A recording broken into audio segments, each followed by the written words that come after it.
I don't worry about anything anymore. What makes you so special? Everybody worries about something. Well, it's exactly what makes me so special. I don't even have to floss. What? The wretch, concentered all in self, living shall forfeit fair renown, and doubly dying shall go down to the vile dust from whence he sprung, unwept, unhonored, and unsung. Sir Walter Scott. What? You don't like poetry? I love poetry. I just thought that was Willard Scott. I was confused.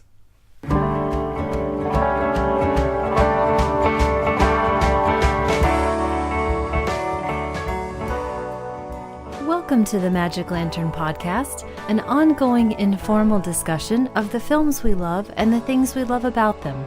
I am Erica Long. And I am Cole Rolane.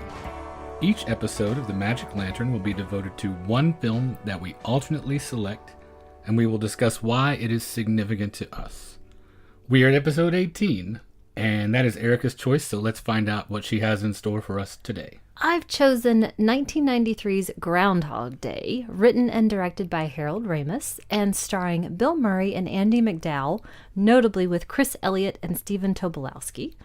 And it's the story of a self-centered TV weatherman who is experiencing the same day over and over again.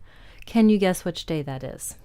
Arbor Day. No, it's Groundhog Day. Okay. We begin with a jaunty little opening theme by George Fenton. It struck me right away, the score, the opening theme. It did me too, because I was fully expecting to hear that Delbert McClinton song. Bleh. I've got a lot to say about Delbert McClinton. Yeah. Which we can get to. Oh, yeah. Did you write to the fan club to get some background data? Or is this all from memory? No, this is all from a lifetime of experience with music, and specifically in the last several years here, Texas music. Aha. And the concept of the, quote, Texas legend, unquote. Gotcha. But we'll get into that.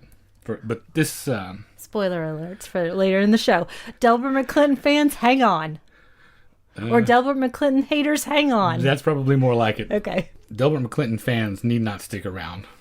Unless you're gluttons for punishment. Because you're not going to want to hear what I have to say, most likely. Delbert McClinton fans can check out my Delbert McClinton podcast, which comes out every Tuesday. It's 4 hours long. It's called Delbert, ! And then a question mark. The opening... Anyway. The opening theme. Okay. I was struck immediately by it. In a good way. In a good way, because it was immediately whimsical, and then a few seconds in, it takes this sort of darker Fellini-esque turn that I felt was very appropriate to underline the absurdity of what we were about to see. But then you're right. That all goes out the window as soon as City Skyline, saxophone, 1993. It's Pittsburgh, and it's Delbert. So, yeah, it's a little bit of a downer. But I think that's kind of interesting, because that might be a little bit of a theme today on this episode. Conceptions that we had going into watching it. For both of us, this was not even the first, second, third time watching it, probably. So ideas that I know I had going in, and then viewing it fresh this time. So we'll get into that as we go. Okay, so we're into the first 4 seconds. We are. We've gotten 4 There's seconds some music, and then some stuff happens. And here's a list of those things. How about that? Have at it. The action begins in the TV studio. And we see Phil doing his weather broadcast. And it's pretty smarmy and pretty silly. He then goes up to the news desk, and he's having that interaction with the anchor person, who reminds him, oh yeah, you've done this Groundhog Day spot a few times, right? And he says, yes, it's the 4th time, Nan, that I'll be doing this the 4th time. So he clearly does not want to go on this assignment, which is to cover the groundhog. And this entire sequence in the television studio was shot sort of as an afterthought. It essentially serves as an introduction to Andie MacDowell's character that we might not have otherwise gotten, I think is the primary reason it's there.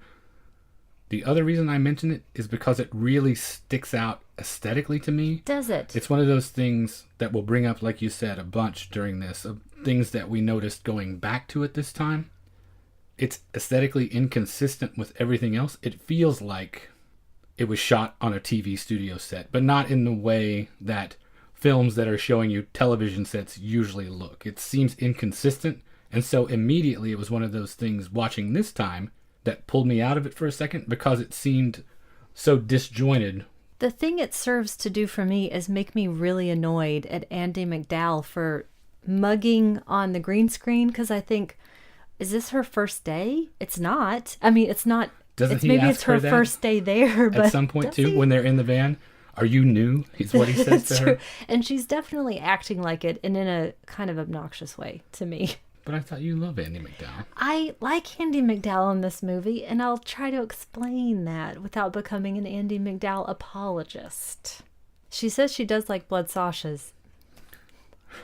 Does she? Does she really? She likes blood sausage. She says in the van. She sells blood sausages by the seashore. Mm-hmm.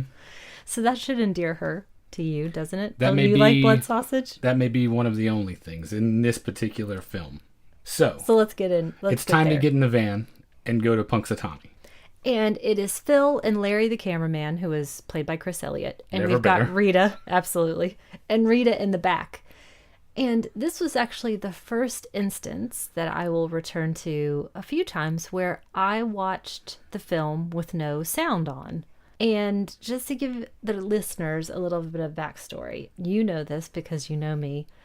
I don't like to listen to things at a medium or high volume. Accurate? Accurate. It's a real pain in my ass. Just audible is just fine for me. Like, it drives me crazy, especially if we're putting on something that I intend on falling asleep to, because you pitch the volume just low enough that it's distracting enough to keep me awake the whole time. Or you put it just loud enough to be blaring in my ear the entire time I'm trying to sleep. You're a crazy It's a real person. pain in my ass. Anyway, so you're watching the Max Sennett version. It's not a new thing to me to watch films with no sound on. You can ask Darcy Shaw about the time she called me and I was watching Baywatch with no sound on, trying to figure out what was happening. On. Films? No, on TV. Just any entertainment period with no sound. You mentioned this to me when we were getting ready to do the show, specifically about Andie MacDowell's performance. Yes. You suggested that I watch it just for that reason, knowing that I'm not a huge fan. And nor am I, but I think that her performance in this deserves a second watch and listen. And no listen. Actually, I'm saying no with no sound on. So a second watch. I'll stand by my first a second statement. silent watch. Yes. So you can actually observe her reaction and her performance rather than... Because I don't think that the dialogue always serves her very well. Or her line delivery? Or her line delivery. Okay. Maybe it's an accent thing. Could be. Or just maybe not really her strong suit necessarily, but she's a good reactor. Okay. And the van is the first time that I noticed that. Because I think if you watch what she's doing, she sits back and has a really interesting reaction that makes me actually like her character more. We arrive in Punxsutawney, and Phil is pulling his prima donna act, and he doesn't want to stay at the hotel that Larry and Rita are staying at. And Rita, being a good producer, has actually booked him at a B&B. The first indication to me that she embodies all of these qualities that the film wants to convince you are good, desirable. Good and desirable. Desirable more so than good, even. That she is, and this is in big quotation marks, nice, but that she's also very competent and very professional. Were those not on your OkCupid profile for what you were looking for?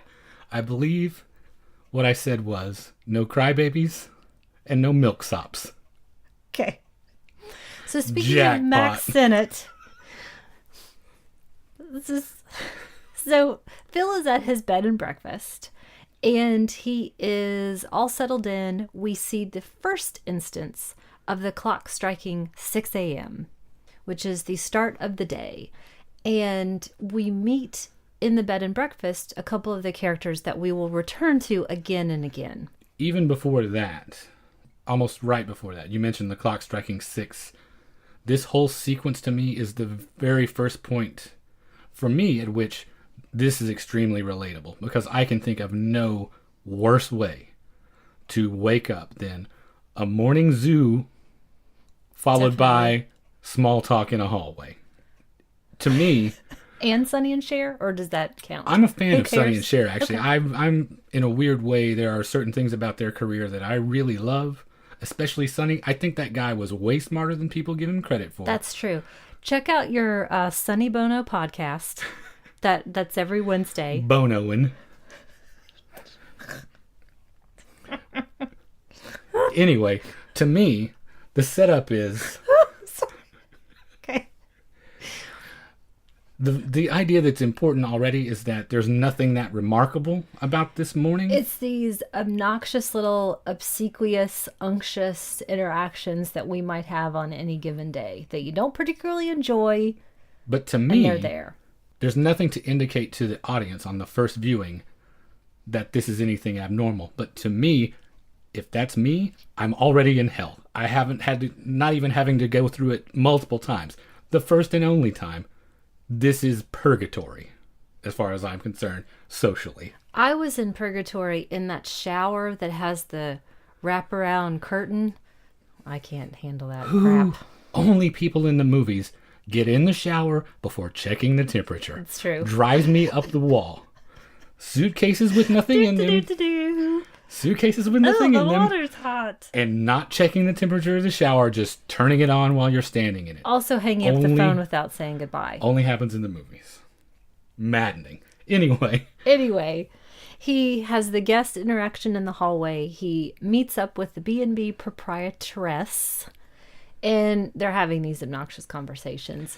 this is also the first opportunity where you get to see his sort of classist big city Yes. interaction I'm so much smarter than all with of you. the little people. He is then headed out towards Gobbler's Knob, which is the... Does Gobbler's Knob make you laugh? It does, because I think that, along with Heidi 2 on the theater marquee, are two great examples of super nice guy, family guy Harold Ramis still having some of that National Lampoon humor Yeah. bubbling in his stomach somewhere, and he has to throw in just the slightly filthy Gobbler's Knob as the name where all the families come to congregate to have their special Groundhog Day celebration. And on the way to Gobbler's Knob, he meets the next series of our characters that we will see in every interaction that he has from now on when he wakes up every day again. First, we see the old man, who is clearly a homeless person. He doesn't acknowledge his existence. He keeps moving. And then we meet beloved Stephen Tobolowsky's character, Ned Ryerson, one for the ages. He has your favorite line. He has my favorite line. Not the same lines. He's one of my two favorite lines. Okay.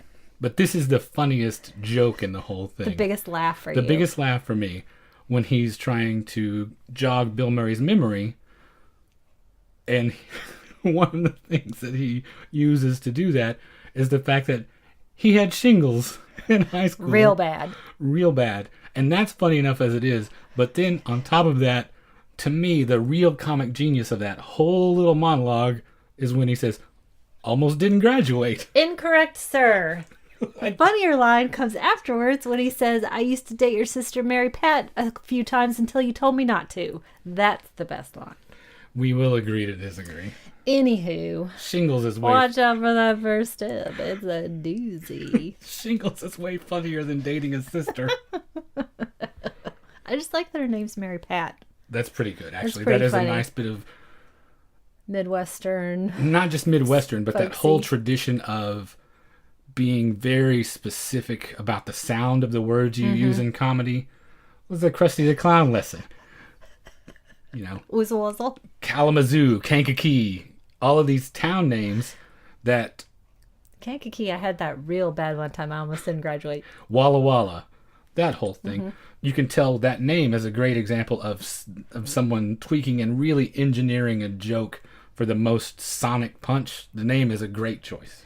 When will you be at the Sheridan Hotel doing your comedy masterclass in writing? I'm opening for The Shecky weekends? Green Okay.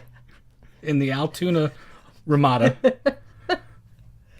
I'll be in there playing keyboards in the Smuggler's Lounge. Perfect. I'll meet you after the show.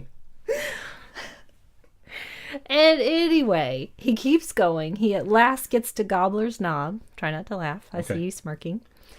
And he delivers his first on-air broadcast for the Groundhog Day.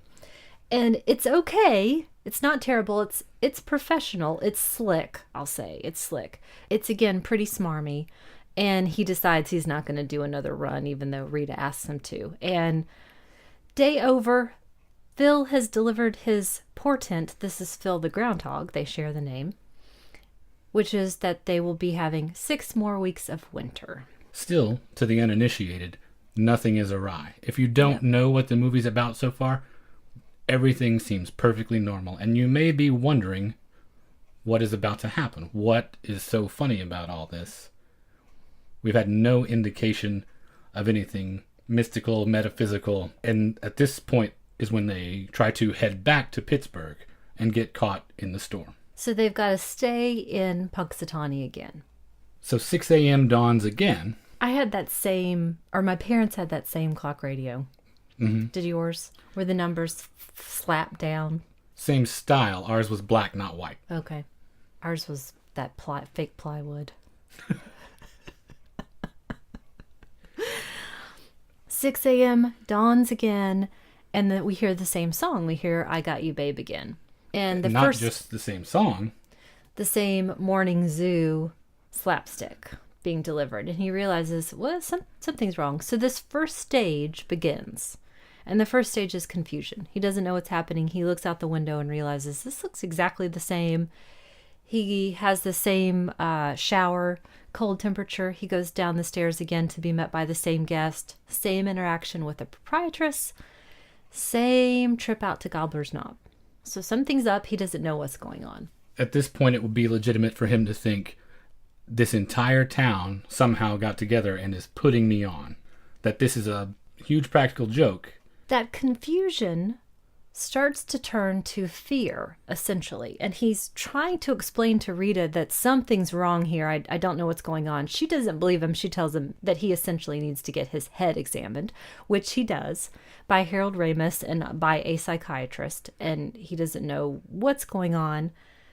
And then that stage actually pretty rapidly turns into the no consequences stage. One of my favorite stages. It is, okay. Where this dawns on him that this recurring event, this same day happening over and over again, is the ultimate liberation. He is convinced he is stuck in it and this is never going to end.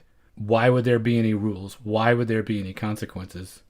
After he tests it a few times and realizes no matter what he does, he's still going to wake up 6 a.m., unscathed, everything reset. So this is really his bucket period. He is out for some fun and out to try to get laid, too. So during this entire period of the freewheeling no consequences thing is when he is learning to manipulate the situation.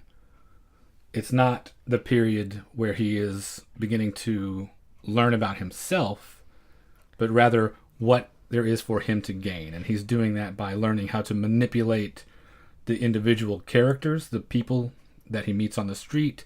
He's learning and memorizing situations that will be to his advantage. He's gathering these details that he can use. He's even stealing techniques because of his interaction with Ned. He applies that whole you were in high school and I sat where and your teacher's name was in the seduction of one of the townsfolk, Nancy.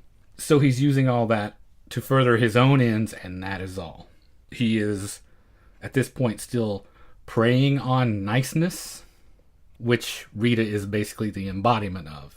Nice is not such a desirable thing. That's me and you, maybe. Because this thing is universally beloved, I think. This film is the It's a Wonderful Life of its time. I was actually going to save this for later, but a couple of tidbits. It's in the 100 Greatest Comedies. Huge high ratings. Roger Ebert's great movies. It's in the National Film Registry. So, yes, it's clearly beloved. While all this is happening, though, with him, what you see him doing is all about gain and consumption. Literal consumption. Because he can eat and drink whatever. Nothing's going to touch him. And so there's not a lot of growth in this stage. But that moves us into his attempt to use all of this stuff to bring all of these skills to bear on his relationship with Rita.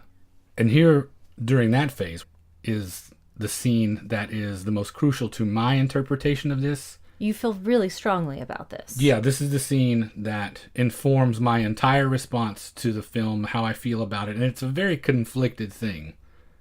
There are elements of the film that I really love, and we'll get to this maybe in a greater discussion at the end, but where I come down on this after having seen it this time, the concept I love.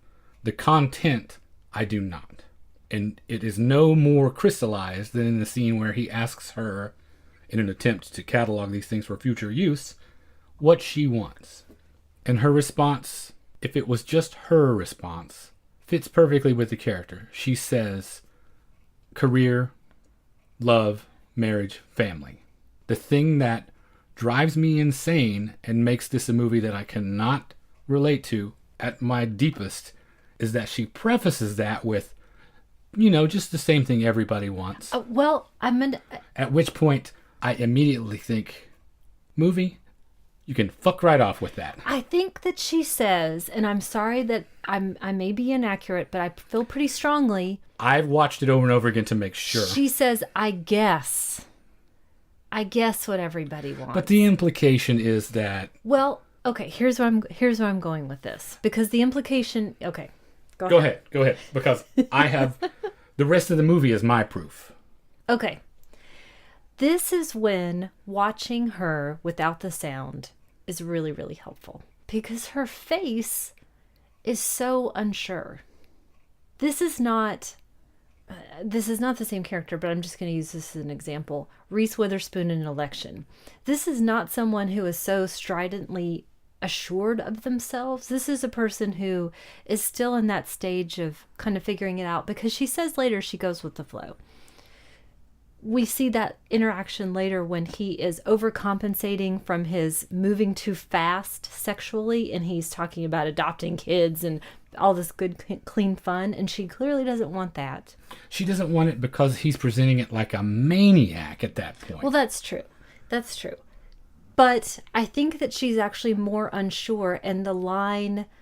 This is where I feel like the dialogue doesn't necessarily serve the purpose and doesn't serve her strengths. She can play the uncertainty a little bit more, but the dialogue is more wishy-washy. Okay, well, here's where you are completely wrong about all of those things. Okay. Because this movie, when you watch the whole thing and you watch it repeatedly, to be so much about the soul is the most soulless, white bread, as evidenced from the very beginning with that Delbert McClinton song. Yes, that's true.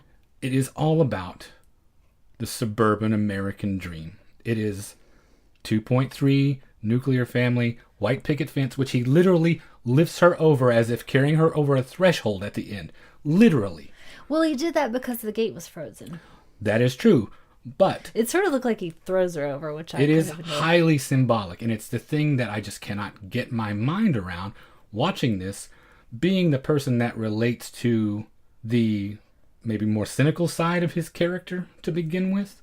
What does he even want to pursue this for? This is not... I understand... Okay, here's the thing. You can be nice, and you can want to have a partner who is compassionate and thoughtful and all of these things, and still there can be adventure. It doesn't have to be, all I want for my life is to follow this path that I think is laid out. Whether she's unsure about it or not, in her face, when you think about what's going to happen with these characters for the rest of their lives, it's going to be exactly what she laid out in the diner. They're not going to climb mountains together. They're not going to conquer the world. They're going to do what she said, which is family, career, marriage, love. Okay, I'm going to jump ahead, which is not what I want to do. Okay. And we can still come back, but I don't want to keep saying, well, I'll get to that later. Okay. But he specifically says to her, and actually I do want to come back to this. Well, okay, I'm going to screw it. I'm going to do it right now. I'm going to move to my own drummer with this. Okay. They have the thesis statement spoken a couple of scenes later when he has tried to gather all of the seduction material to actually seal the deal and try to get her to sleep with him. So he's gotten her up to his room. She realizes that this is just one long setup and says to him she could never love anyone like him because he doesn't love anyone but himself. And he replies, but I don't even like myself. So we have this specific thesis statement that sets him out on this path. Honestly, it's pretty shallow. We've seen it a million, billion, trillion times. Let me be worthy of this person who will then love me. Our issue is, why do you even want to love this person? What is it in them to be worthy? Later on, after he's actually spent even more time getting to know her, he says to her that she's the kindest, prettiest, all of these things that in fact are pretty white bread, I would say. They're the mediocre of the superlatives. But he talks about something happened to him when he saw her the first time, and he knew that he just wanted to hold her tightly, which he's not saying I fell in love with you the first time that I saw you, but he recognizes that something within him moved slightly. And I do buy that. I buy that in that scene. I don't buy it earlier. I don't buy that he would be even be capable of it. And I don't buy it that he has no knowledge of her at the moment that he sort of feels that, but he sees her doing something that is in fact new to him and something changes within him. And then he spent these years possibly. I was just going to mention that. I agree too. I buy it too in that scene because of the time span. I still doubt. I'm with you. Yes, I'm with you on that. I do buy it more. I guess maybe I buy it more than you do. And watching his face, it feels like he has earned that sentiment. I believe that. And that she has earned it too. She's actually earned more than this sort of person mugging for the camera in the very first scene. With the elapsed time, to me, it makes a huge difference how long you think this has been going on. In the film, it's presented as 30 plus days, almost 40 days. You see literal days right, that we see shot. Individually portrayed. Harold Ramis is on record as saying it's approximately 10 years. 10 years stuck with the same person, doing the same routine over and over and over again. I can see where several things could happen. You could truly grow to love them and appreciate all the things about them that you think are great from such close observation. And I'm sorry that the film takes the opportunity, instead of elucidating those, it sticks with kindest and prettiest. Mm-hmm. It could also be a case of Stockholm Syndrome, where you are being held hostage in this situation, True. literally, yes, for a decade. And how much choice do you have but to begin to sympathize with the person that is not necessarily your captor in this case, but is ever present and is your main foil throughout? Because when this starts, to me, it's just conquest. That's his motivation. Definitely. And as he evolves, that motivation evolves. But even when you get into the phase which comes later, where he is truly learning and evolving, it begins with the scene where he tells her he might be a god. When that happens, to me, the thesis statement is right in that part of the film. He's explaining that to her and posits that maybe the real God actually just uses tricks. He's just been around so long, he knows everything. Right. Here's where the movie makes a turn toward acceptance of his situation. And the phase after that, it becomes about service and consideration, enlightenment and creativity. He's learning to make things and express himself. And even in that, it is still a little self-serving because those piano lessons are about learning an instrument because it's what she likes. So even once we get into this late stretch of the film where it is all about his enlightenment, it's still not, it's ivory soap. It's 99 and 44/100% pure, maybe. I disagree with you slightly in that comment, which is that he learns the piano because it's what she likes. He learns the piano from my single favorite moment in the entire film from the first time I watched it up through this time, which is him sitting in the diner. He hears the music on the boombox, which I love. It's not, it's so unfancy, and I know you've sat in that same diner as well. He hears that and he's moved by it. That's why he goes to learn to play the piano. She says in her breakdown of the perfect guy plays an instrument, and he puts that on his list of things to check off. Damn it. You're always right. It's infuriating. Anyway, okay. We're going to come to yet another thesis statement later on. Oh, I didn't even tell you what the thesis statement was. Oh, the Jesus. quote, the actual line is... Is everybody taking notes here? The actual line was, it doesn't make any difference. That's the thesis statement. That's where the whole movie swivels towards acceptance. That, to me, is his character's thesis statement. It doesn't make any difference. And that's that's what allows him to then move on and actually get into the enlightenment part. Okay, don't move on from that, because that's actually my favorite stage, which is complete resignation and then suicidal thoughts. That's the one I identify with the most. We also kind of skipped the stage where he... I'm sorry to gloss over... this deep, dark well of sadness that dwells within you. That's why I love Bill Murray. And I actually wrote that down. Bill Murray's Deep Well of Sadness.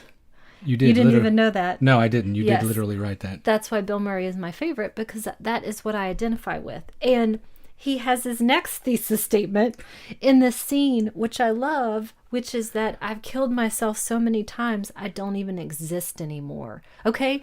Just fucking put that on the movie poster. I'm going to go see that. You are. But it's not going to... It's yeah. Watch the movie without sound and just put it on for that, and then see how you relate to this film. I don't disagree. I don't disagree that there are elements and particular lines even that his character has going on that I identify with. It is what she wants and his pursuit of that baffles me. I do think that he moves on from that, because I'm going to refer again to that's my favorite moment, which is he's listening to this music. He's also reading these amazing books at that time. That is for him. Mm-hmm. Well, I guess it's kind of influenced by what she says she studied as well. But anyway, I'm throwing my hands up in the air and I'm moving on. Okay. We are in this suicidal phase. This is where he's also had the opportunity to actually become more natural with her. So he gets her up to his room again in a lovely way. That's when he talks about having killed himself so many times he doesn't even exist anymore. This is in a romantic comedy. This is in a bedroom scene. That's when he has that line, "Gosh, you're an upbeat lady," which is, no one else could deliver that line. You're right. And perfection, that line. And I think that he, again, if you sort of take my advice and maybe watch the film with no sound, especially Andy McDowell parts, you will see that it really comes off as if he's ribbing her, and she has a sense of humor about it. Mm-hmm. So it's actually a fun thing. It's not his smarmy delivery. It is not. But you see that he actually enjoys it. And his face in that scene when he is just reacting to her talking, watch his eyes move. It is wonderful. Wonderful. Take that bit of advice and run with that. He's so open and natural at that point. And so is she. That gives her the room. I think he's given her the room to be more natural than other on-screen partners possibly have. The last thing I want to talk about in this stage as well, he has one of my other really enjoyable lines, which is, "I promise I won't touch you much." That's just always makes me laugh. This is when he talks about holding her. This is when he talks about the moment that he first saw her and something happened to him. When I feel like he's really actually earned that. And that he wanted to hold her as hard as he could. And then this is when we see, with the next morning when she's gone, he's still in this cycle. This is when he sets out to essentially earn that. This is the good deed phase. When he's catching the kid falling from the tree, or my favorite when he is helping the old ladies with their car trouble and they look so delighted. I really enjoy that. And a number of other things. So he is learning the music and he's the talk of the town and he's helping all of these people out. We are heading towards our resolution, And we're starting to see the culmination of all of this work that he has done for himself and for others. And it's the night of the Groundhog Day event. So it's the Groundhog Day ball or dance or whatever it is. The one with the bachelor auction and... When Chris Elliott is so wonderful, and I want him to be in every movie. 2 bits. I'll give you 2 bits for that guy. This scene at the ball is yet further evidence of my complete white bread theory. That's true. Watch these people dance when Bill Murray is playing on stage. He's also playing a song from Ghostbusters. I don't know if you knew that or not. What's the song? Oh my God. Cleaning Up the Town, I think is the name of it. The Bus Boys? Yeah, it's when they're scrambling out of the library. Gotcha. It's their kind of hijinks theme. Anyway, yeah. Yeah, watch the crowd. If you do not believe yet in my theory that this is all about the dogged pursuit of the banal and mediocre, watch the people dancing to Bill Murray playing the piano. Half of them are wearing plaid, I think, too. So that helps. Which, again, goes back to my whole Delbert McClinton laying the groundwork in the opening. Here's the Delbert McClinton thing. Oh, Lord. Okay. I'm just going to lean back. Let you do the work. And I'm loath to say something bad about creative people, about artists in general. But there are very definitely tiers to the whole Texas legend thing. Some at the top, very legit. Townes Van Sant, our sainted Townes Van Sant, belongs at the top of that pyramid. Willie Nelson. Willie Nelson, of course. But then, when you get down a few steps, there's this whole layer, and believe me, this comes from years of being in bands, working in record stores, literally dealing with them on a personal level all the time for a long, long time. There's a tier, and I'm not sure if this works in other states the same way. I don't think it does, because I've been to other states and nobody has the same. There aren't Massachusetts legends or... Jonathan Richman? That's true. I mean, but not in the same way. No, Jonathan Richman and Delbert McClinton, you wouldn't think of the same process. No. No offense to anybody. Well, sort of. But there's this whole tier of Texas, quote, legends, unquote, whom have achieved that status, I think, mainly out of stubbornness and just sticking around this long and playing the same mediocre... I mean, listen to that song. The production... I understand it was the time, but listen to that music and the slick late 80s, early 90s coding that's laid on it. Yeah, it's terrible. That comes from a career of playing boring average music for 40 years to the same type of crowd that is dancing to Bill Murray playing that piano. Whew, that was a takedown of Delbert McClinton. There's also the element to Texas legends, and this one just drives me up the wall. This is a complete digression, sorry, but let me tell you this, Texas legends, if you're out there listening. If you're listening. Just because you don't like paying rent and you've slept on a succession of girlfriends' couches since 1973, you're not a fucking gypsy. Okay? It's true. You are not a gypsy. You just smell. You just smell bad. And nobody likes you and your credit's no good. You're an itinerant folk singer, maybe a really good one, but you are not a gypsy. You're not Woody Guthrie either. Romanticizing yourself overly. Whew. Let's move on. All right.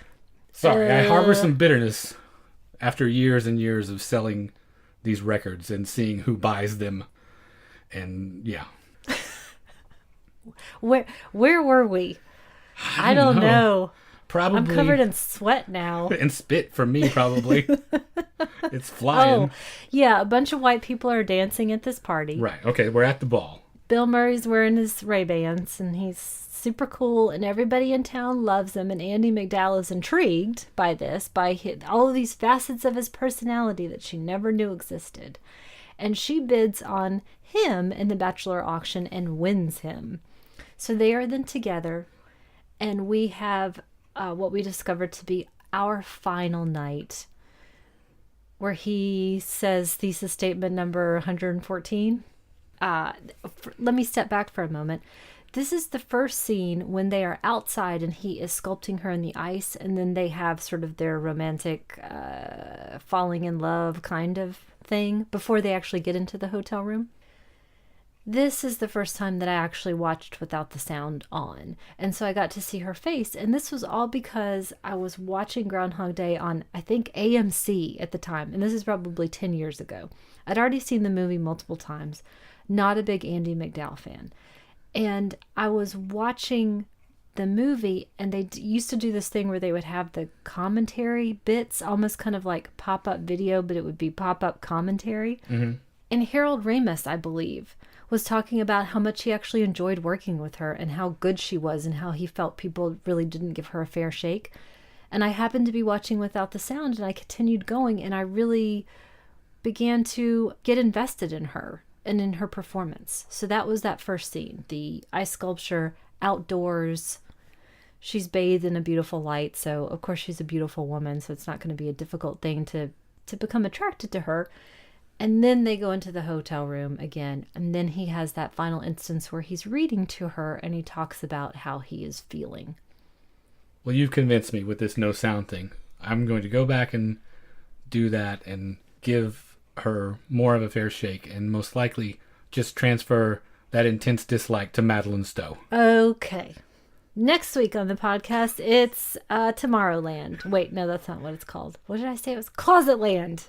What that are you movie I talking watched about? in high school when I was in Amnesty International, and very serious. With Madeline Stowe? Yes. I had binders. And then they wake up Before- together, and Before it's a we go new any day. further, those of you that know the kind of person I am, you must also know the personal hell it is for me, for the person that's dearest in the world to me, to be a fan of Lisa Simpson episodes. Not to just get to 'Cause I skip am those. Lisa Simpson. Not to just get to skip those at every instance. That is my Groundhog Day. Watching Lisa Simpson episodes, especially the Dustin Hoffman one, where he's her teacher, Mr. Bergstrom. No, especially the jazz man one. Oh, Because that one's terrible. That one's At awful. least you Talk admit- about. at least you Oh admit God, that. and that I like Carole King, and that song it makes me cringe just thinking about it. Oh, it's awful. Okay. this Personal episode, takedown of Carole King. Except that's episode- not what I intended, because I really like Carole King. Right, just that song. Just that song. This episode is full of digressions. And rants.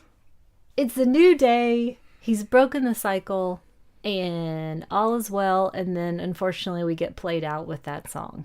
They go to live happily ever after. They do. In their minivan. White, yeah. So, which leads me to ask at this Okay. point, Okay.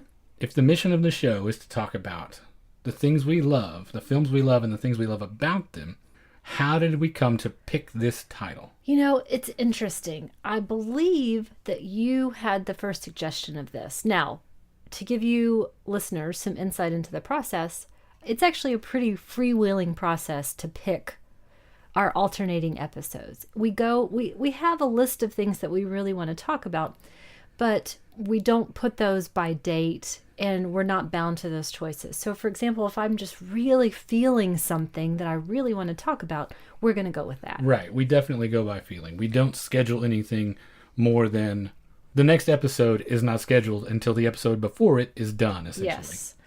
And so we'll often talk about, okay, what are you feeling like? What should we do? And this past week, I was not lighting on something that was really pushing my buttons. Nothing was seeming really exciting to me. And you mentioned this, we were talking about comedies. You mentioned this one, and I thought, oh yeah, I think that would actually be a really good idea. So I go with the excitement that I feel. Now, I mentioned at the top of the show these conceptions that we had going in and how those might have changed by watching this particular viewing of the film, because this is probably not even the 10th time I've seen this. I've seen it many times. I haven't seen it for a long time. I realized that my conception of the film, the things that I loved about it, the things that I didn't like, haven't changed. Because I always loved Bill Murray's performance in this. I always enjoyed the deep well of sadness that spoke to me. Do you feel like this is the ground zero for the Bill Murray that we have now? whose career was resurrected by Wes Anderson, that melancholy elder statesman. Do you think that this was the genesis of that? You know what I love, though? Actually, Mad Dog and Glory. Now that you mention that, I actually think one step before this, Quick Change. Oh, God. I love that even more. That's where... Okay, well, why are we not doing those two? Anyway, sorry. This is a beloved film. We've already established that. I mentioned 3 particular sources. It's in the National Film Registry, for God's sake. I mean, it is popular. Mm-hmm. Does it stand up? It does for me. The things, as I mentioned, the things that I loved about it, I still love, and they have not diminished. I haven't found more things to love.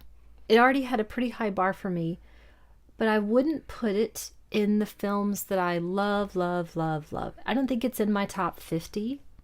I would say maybe not even my top 100. His performances, these things that I started to see in Andie MacDowell's performance, those have grown for me. Those I actually really enjoy. There are huge laughs in this, specific ones that I love and don't get tired of hearing. And I don't get tired of watching this film again. What are the things that diminish for you, though? Are there things that you don't enjoy specifically? There's things that I don't enjoy specifically. Those haven't changed.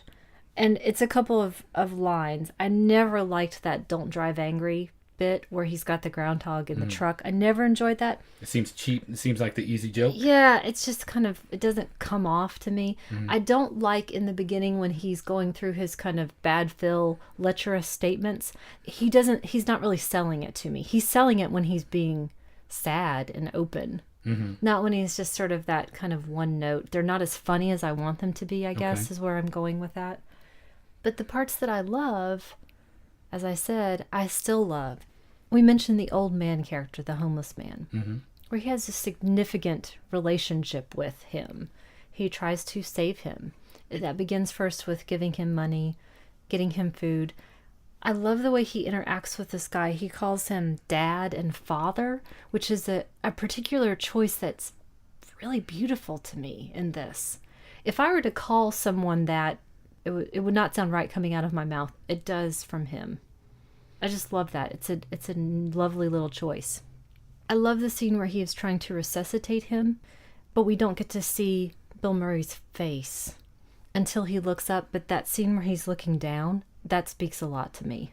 And I mentioned that my single favorite moment of he's in the diner listening to the music and he looks so happy and content. I think that that's beautiful. And then lastly, when he's actually delivering what becomes his final Groundhog Day broadcast, everyone is so delighted and moved. And I think it's a beautiful speech. It's a beautiful poem that he reads, and that really speaks to me. Have I answered the question? So I don't exactly know why I ended up alighting on this one. Why do you think you mentioned it? Because I knew the mood you were in, and because I knew certain things are particularly your favorites. For instance, Ghostbusters, which we will get to do an episode on eventually. We're probably equally split on that one too. It'll probably... I wonder which way that split would fall. It'll shake out about this way, but probably the major difference being you love that one. That one's in your pantheon. Yes, definitely. And for me, it's just sort of where this one is. There are certain things I really like about it, but it is not that high for me. So it ends up not actually filling the brief of the show, but I'm really happy to talk about it. That's why I stuck with it after we got to the point where we realized maybe this isn't what we thought it might be, because I really liked the discussion that it was going to generate, because we don't necessarily have to unanimously agree on every choice, and I don't want it to get boring where there aren't points of contention here or there about these things. Yeah, I chose it. I suggested it initially because I thought you might really enjoy doing the show. And then as that evolved over the course of a couple weeks after we watched it and talked about it more, it seemed like there were a lot more interesting discussions about it to be had than just, oh, remember when this funny thing happened? Yes. Has it changed for you after multiple viewings? Probably. You had said, again, during the course of sort of preparing for this, that you think the viewer gets as much out of the film as they put in. That's true. That part hasn't changed. That's what I was talking about earlier when I said I liked the concept of it. I love the concept of it. To me, this movie functions like chess or any other well-designed game in that it's as challenging and you get as much out of it as you bring to it, or as your opponent might bring to it. So my deep well of sadness calls to the other deep well of sadness. Mm-hmm. It can be as simple as you want it to be. If you're the kind of person that just loves the don't drive angry joke, it's in there for you. But if there are things that you want to examine about, for instance, your study of Buddhism or your Catholic notion of purgatory, there are a lot of ideas in it that you can bring your experience to bear upon and use it as a springboard for much deeper consideration. I like that I should say, that it functions like that it has that built into it. It could have been made a million different ways, and this way is a pretty good one. To me, not a great one, but the idea is a great idea. What would you do then with your Groundhog Day? Would you rewrite the opening and closing theme song? The first thing I would do is ditch the music. If I had 10 years, or we just say we have 10 years? Yeah, say we have 10 years. I would hope I would use it in a similar fashion in that... Bang ladies, and then save kids? Almost identically to that. In that order. I indulge my every worst instinct, and like Rasputin, survive stabbings, bludgeonings, drownings, electrocution, to be resurrected as this thing that then heads down a path of enlightenment and improvement. I would hope that I spent 10 years somewhere. I end up a better man than when I came into it. Now, I do not think I would squander that opportunity on Andy McDowell or any other representative of that sort of lifestyle. If I am going to become a smarter, stronger, more compassionate person, I hope that the payoff for that is I implement that in a way that's not just pursuit of the white picket fence. It seems like a waste to not spend that growth on something literally great. Not in the way that most people use that word, but on a greater idea than that, on a greater pursuit. Now, I don't mean love is not worth pursuit, obviously, but this manifestation of the same sort of... I can put it exactly. This is exactly how it feels. It is pleasantness. It's not greatness. And I would hate to squander that kind of growth on pleasantness over greatness. What about your Groundhog Day? Nope, you summed it up perfectly, and I cannot possibly top that. Okay. Which I was going to say before you said that. That's a big cop-out. Is that written? Ditto. Is that written in your notes? Ditto. Whatever Cole said. Just... Plus, I'll eat more chocolate. Plus, I'll bang more people. Well, you never know how many days you have. Whoa. It just got deep. Brought it to sharp relief. Thanks. So you just go see Heidi 2 100 times? Yeah. What movie would you go see over and over again? Well, I'm so happy you asked, because that leads to my recommendation for today. Okay. I decided to choose something that, if I were to have to watch it over and over again, would be a pleasure, an emphasis on pleasure. And my recommendation is Purple Noon, directed by René Clément, starring Alain Delon, blah, blah, blah. From 1960. We just watched it. I introduced you to it. Yeah, it's fantastic. Oh, he is beautiful. Watch that with the sound off? Whew. Whoa. That sounds like a great idea. I'll see you later. But truly, it is an exceptional movie and well worth watching. And if I had to watch Alain Delon's beautiful face and body in the Italian seascape, I can think of few things that would be less pleasurable than that. I would love to spend life's long winter with Alain Delon. No offense, honey. None taken. Who can blame you? No one. No one with eyes. Well, my recommendation isn't nearly as bonerific as yours, but I'm going to stick with the time loop theme and recommend Triangle from 2009, a film by Christopher Smith starring Melissa George, in which... Definitely not bonerific. Ugh.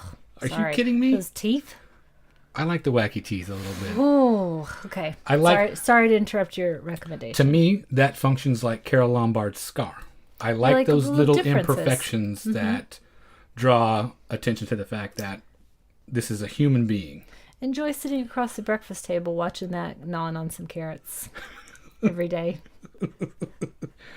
I didn't say I wanted to watch it every day. Okay. My connection is the time loop.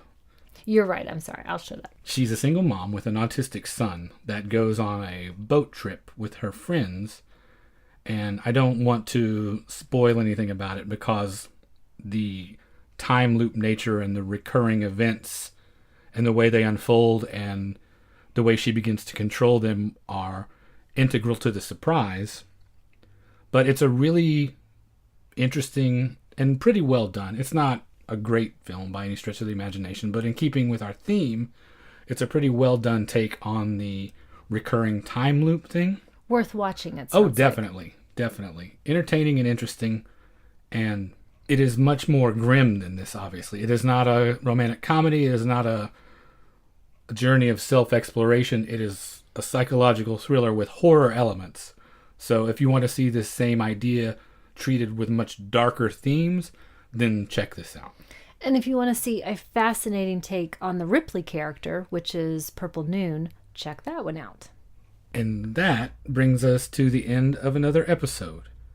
If you would like to get in touch with us, you can reach us at magiclanternpodcast@gmail.com. We have a group on Facebook. You can find us on Twitter at lantern_cast. I wanted to say thanks this time to all the people who shared links to the show or reached out to us with their feedback.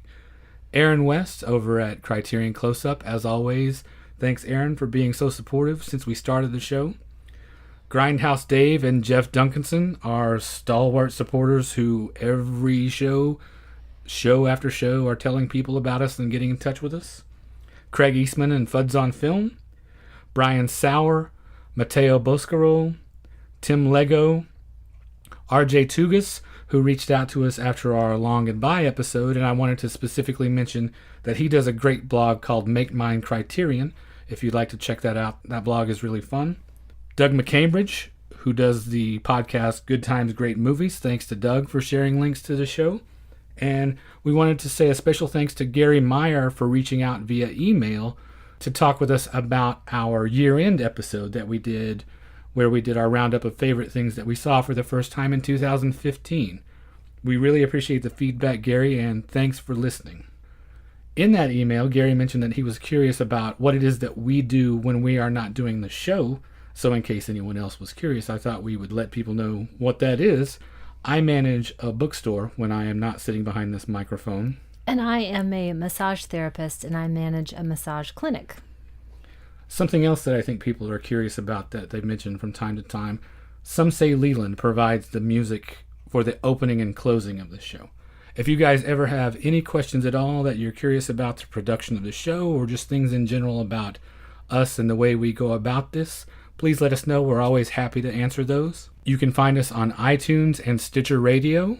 One click gets you subscribed, and if while you're there and you enjoy the show you would like to leave us a review, we would certainly appreciate any time that you took the time to do that.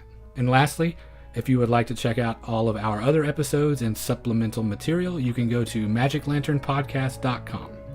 And thank you for listening to the Magic Lantern Podcast.